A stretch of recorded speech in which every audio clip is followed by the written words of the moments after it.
Good day, I am Sharon K. Vergara from VSZ Mathematics 3A. So, in this subject, personality development and social responsibility, we discuss the moral dilemma.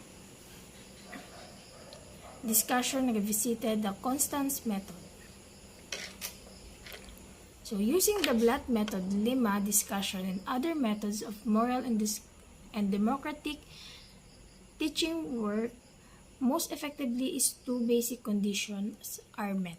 So first is the mutual respect and free moral discourse in the classroom. So dito pinapakita na ang teacher is the facilitator, is only a facilitator in the classroom, not the master of students in learning.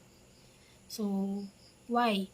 Dahil 'di ba, may mga teacher na nagkakamali sa pagtuturo and sila din yung mas natututo sa mga karunungan ng mga estudyante.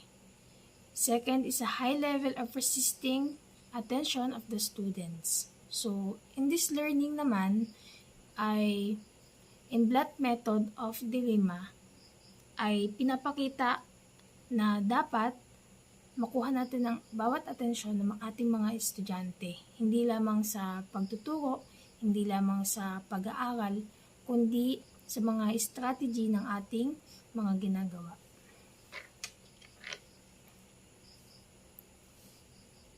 So the core rationale of the method, the so-called +1 convention, has attracted much criticism. So presenting several dilemmas in only one 45-minute session seems to be effective.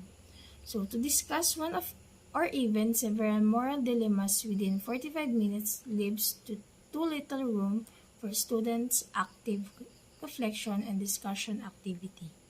So, the role of the teacher should be that of a facilitator rather than a master or moralizer. So, programs to foster moral and democratic competencies must be evaluated as adequate as possible.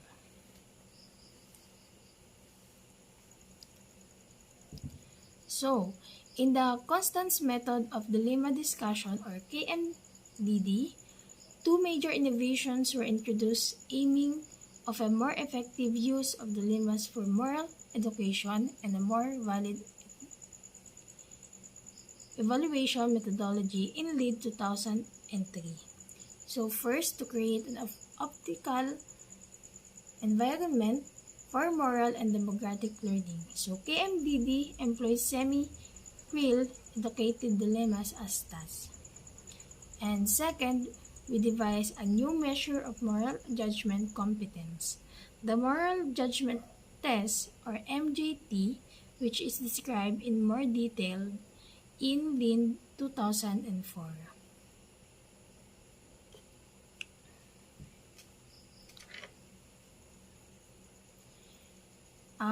We have a special features of the constant method are A is a sufficient time at the beginning of the session to bring out and clarify the different perceptions of the presented problem by the participants.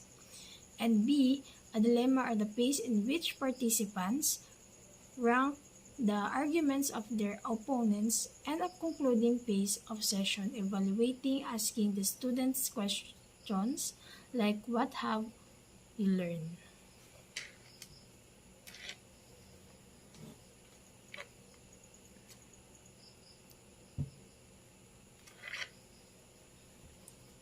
In number 2, research on the views of Dual Domain Theory and Carroll Moral Reasoning and Gender and relate them with Colbert's theory. So first, as we can see, inconsistent. So this is the differentiate and similarity of Dual and Colbert's theory.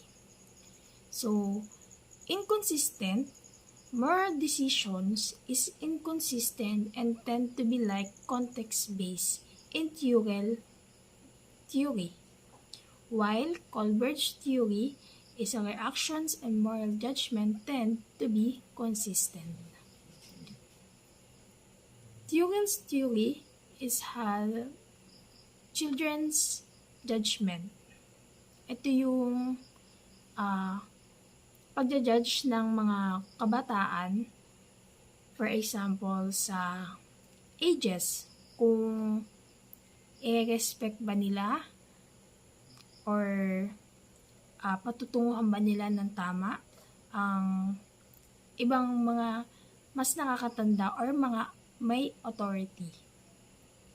While the Colbert theory is a children's decision. So, in children's decision, ito yung sumusunod tayo sa matatanda, and ayun yung expectation nila na gawin natin. For example, sa pagmamano, sa pangungupo, ayun naman yung pinagtuunan ni Colbert's theory.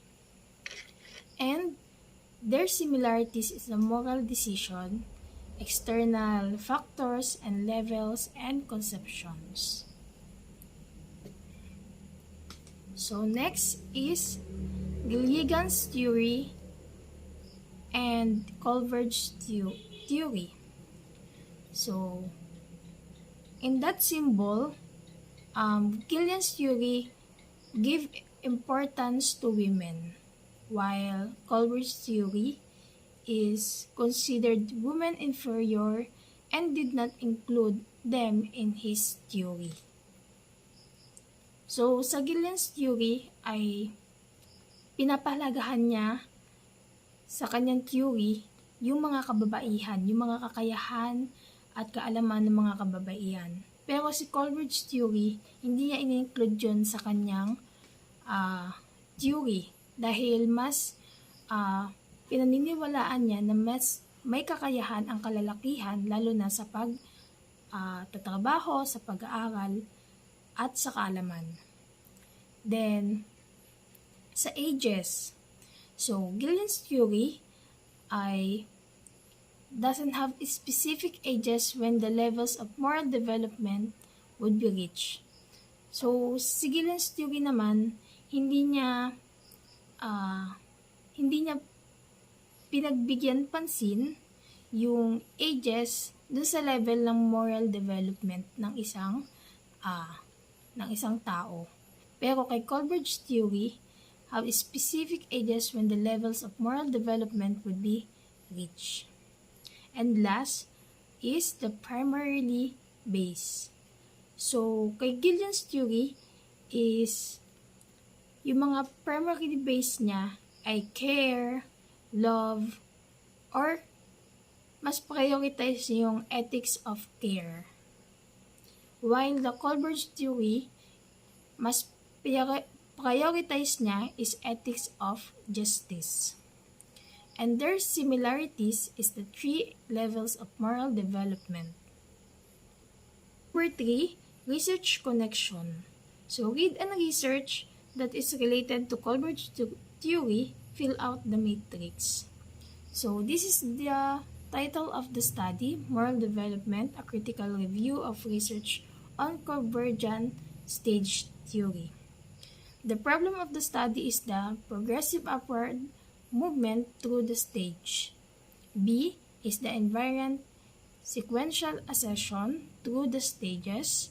C is the consistent use of the single dominant stage of moral reasoning structure.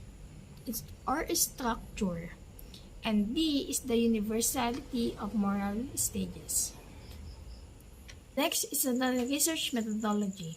Integral to an investigation of the evidence for stage theory of moral development is an understanding of how the individual's moral reasoning is operationalized in terms of specific stage. Bridging the gap from the subjective theory to objective measurement is an inherent methodological problem in moral development research and is a focal point in debate over the validity of Colbert's stage theory. In this study, this finding suggested an inherent psychometric problem in Colbert's scale of statistical regression toward the overall mean in the conventional level.